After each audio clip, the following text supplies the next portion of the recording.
बिस्मिल्लाहिर्रहमानिर्रहीम। आज की वीडियो में हम एक्टिव वॉइस और पैसिव वॉइस को तफसील से सीखेंगे। आज जो भी सेंटेंसेस हैं वो प्रेजेंट इंडेफिनिट के पैसिव वॉइस में हैं। ये सेंटेंसेस देख के आपको पैसिव वॉइस का कॉन्सेप्ट जो है अच्छी तरह से समझ में आ जाएगा। सेंटेंसेस देखें, इन सड़कों की मरम्मत जनवरी में की जाती है। अब देखें कि अगर सब्जेक्ट शुरू में हो तो वो एक्टिव वॉइस में होता है, अगर ऑब्जेक्ट शुरू में हो तो वो पैसिव वॉइस में होता है।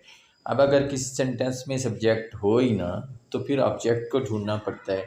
इन सड़कों की मरम्मत, इसमें जो है इन सड़कों मीन्स ये ऑब्जेक्ट है। दीज रोड्स आर रिपेयर्ड इन जनवरी।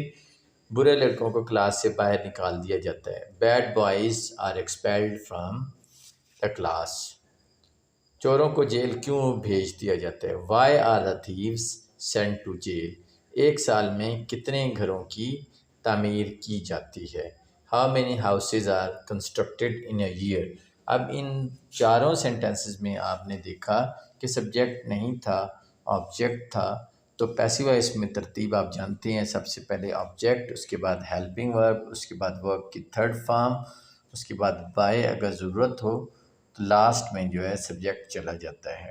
तो इसमें चूँकि सब्जेक्ट नहीं था तो ऑब्जेक्ट से स्टार्ट किया और बाय की भी ज़रूरत नहीं पड़ी। अब एक्टिव वॉइस प्रेजेंट इंडेफिनिट में एक्टिव वॉइस के हेल्पिंग वर्ब्स डू और डज हैं और फर्स्ट फॉर्म इस्तेमाल होती है।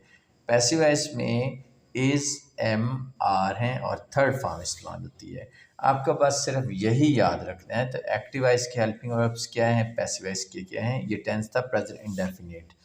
Thank you very much for watching. मेरा यूट्यूब चैनल है शहबाज चीमास लेक्चर्स, इसको सब्सक्राइब कर लें। Thank you.